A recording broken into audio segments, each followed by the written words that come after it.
Vladimir Putin खास दोस्तों के लिए किसी फरिश्ते से कम नहीं, वहीं दुश्मनों के लिए वो सबसे बड़ा तिलिस्म है।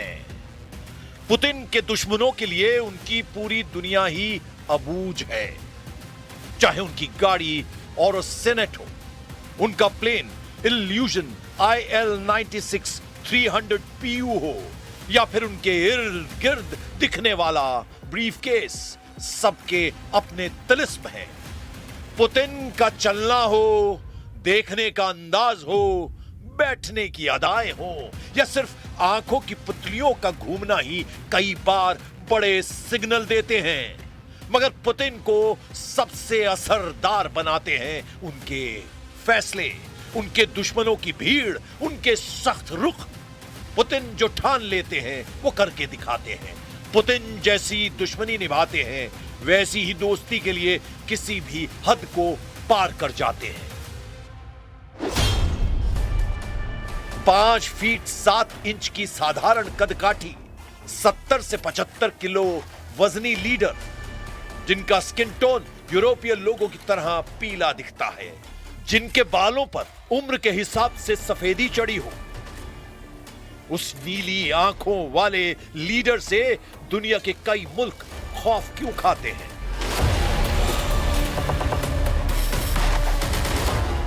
पुतिन को सर्वशक्तिमान क्यों कहा जाता है? सिर्फ दिलेरी भर इसकी वजह तो नहीं, सिर्फ सबसे बड़ा एटमी हथियारों का गोदाम भर इसकी वजह नहीं, सिर्फ अमेरिका से टकराने की जुर्रत भर इसकी वजह नहीं।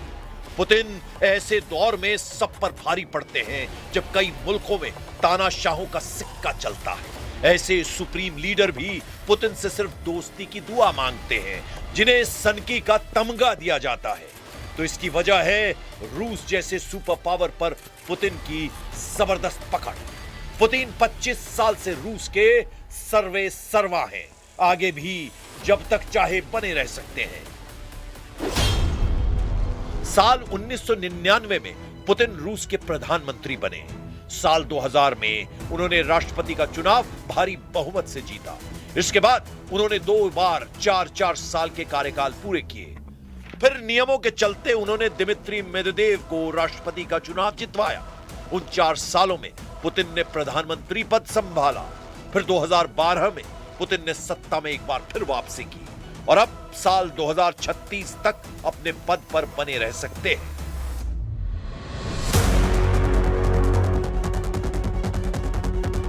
पुतिन के विरोधी कहते हैं कि रूस में उनकी इजाजत के बिना पत्ता भी नहीं हिलता। इसका कारण पुतिन के हाथ में दी गई असीम शक्तियां हैं। पुतिन ने यूक्रेन रूस युद्ध के बीच एटमी हमलों के नियम बदल डाले हैं।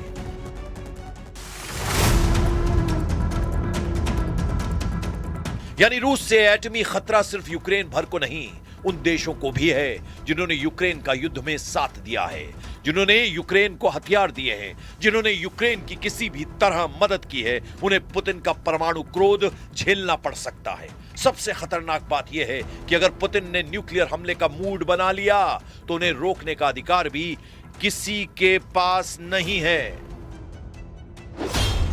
रूस की परमाणु नीति के मुताबिक परमाणु हथियारों के इस्तेमाल का फैसला सिर्फ राष्ट्रपति पुतिन ले सकते हैं। इसीलिए उनके पास हमेशा एक खास न्यूक्लियर ब्रीफकेस रहता है, जिसे रूसी मीडिया में चेगेट ब्रीफकेस के नाम से जाना जाता है। यह ब्रीफकेस पुतिन को रूस की सभी न्यूक्लियर फोर्सेस से जोड़ने वाला कमांड एंड कंट्रोल नेटवर्क होता है।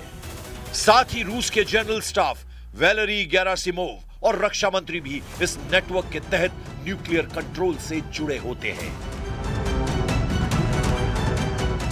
अब यह समझिए कि पुतिन ने अगर एटमी हमले का मूड बना लिया तो उन्हें क्या करना होगा। सबसे पहले पुतिन को चेगेट ब्रीफकेस से लॉन्च ऑर्डर जारी करना होगा। यह कोई बटन या ट्रिगर नहीं जिसे दबाया जाएगा। ये ऐसे सीक्रेट कोड होते हैं जिनसे न्यूक्लियर अटैक का सीधा ऑर्डर रूस के जनरल स्टाफ तक पहुंचता है। जनरल स्टाफ पुतिन के भेजे एटमी कोड को तीनों सेनाओं को भेजते हैं। इसके बाद रूस की स्ट्रेटेजिक रॉकेट फोर्सेस परमाणु पनडुब्बियां और बम वर्षक एटमी हमला शुरू कर सकते हैं। किसी वजह से अगर पुतिन का ब्रीफकेस से दिया लॉन्च ऑर्डर सेनाओं को नहीं मिलता है तो इसके लिए भी एक बैकअप सिस्टम है। रूस में इसे प्रीमियर सिस्टम और डेड हैंड का नाम भी दिया जाता है, जिससे अगर सारे सिस्टम ठप पड़ जाएं, तब सेनाएं ऑटोमेटिक परमाणु हमला शुरू कर सकती हैं। इसलिए जब भी परमाणु युद्ध का माहौल बनता है, पुतिन के नाम से दुश्मन थर्रा जाते हैं। रूस की तीनों सेनाओं में पुतिन ने अपने जासूसी अनुभवों से बड़े बदलाव कर रखे हैं। यूक्रेन से युद्ध के दौरान पुतिन ने रूस की सेना मुख्यालयों के साथ चीफ के नाम तक सीक्रेट रखने शुरू कर दिए हैं। रूस में सशस्त्र सेनाओं का सर्वोच्च सैन्य command general staff of Russian armed forces general staff होते हैं।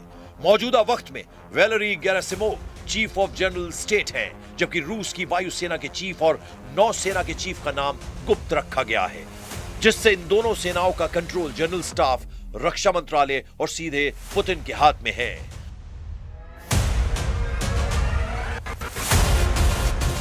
रूस की सेनाओं के जनरलों के नाम सीक्रेट रखने के साथ ही उनके रैंक और तैनाती में लगातार बदलाव किए जाते हैं। सेंसिटिव मिलिट्री कमांड के कमांडर का नाम भी रूस सीक्रेट रखता है। रूस में पहले 4 कमांड थी, इन्हें अब 5 कर दिया गया है। रूस में मार्च 2024 के बाद से कुल 5 मुख्य मिलिट्री डिस्ट्रिक्ट हैं। पहला मॉस्को मिलिट्री डिस्ट्रिक्ट सेना मुख्यालय है, जहां से क्रेमलिन और राजधानी क्षेत्र की सुरक्षा की जाती है। मई 2024 से मॉस्को मिलिट्री के कमांडर जनरल सर्गई कुज़वलेव है। दूसरा लेनिनग्राद मिलिट्री डिस्ट्रिक्ट, जहां से उत्तर पश्चिमी रूस यानी सेंट पीटर्सबर्ग, बाल्टिक क्षेत्र, आर्कटिक क्षेत्र की सिक्योरिटी की जाती है। अभी लेनिनग्राद के कमांडर येवगेनी निकिफोरोव है। रूस का तीसरा सेंट्रल मिलिट्री डिस्ट्रिक्ट है। इसमें उराल वोल्गा उत्तरी साइबेरिया का इलाका आता है, जिसकी कमान जनरल एंड्री मार्डविचव के पास थी। रूस का चौथा दक्षिणी मिलिट्री डिस्ट्रिक्ट है, जिसका जिम्मा दक्षिणी रूस, काला सागर, नॉर्थ काकेशस और यूक्रेन से विवादित हिस्से की सुरक्षा है। 2024 से यहां के कमांडर का नाम उजागर नहीं किया गया है। रूस का 5वां पूर्वी मिलिट्री डिस्ट्रिक्ट है, जहां से प्रशांत महासागर और साइबेरिया की सिक्योरिटी की जाती है। इसके कमांडर जनरल एंड्री इवानिएव है।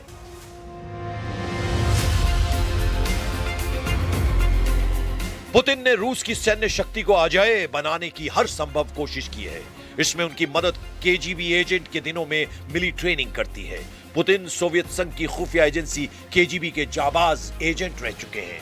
पूर्वी जर्मनी के ड्रेसडन में पुतिन ने कई साल तक अंडरग्राउंड रहकर मिशन अंजाम दिए। सोवियत यूनियन के इसी सुपर स्पाई ने जब सत्ता संभाली तो दुश्मन देशों से एक एक कर हिसाब लेना शुरू किया।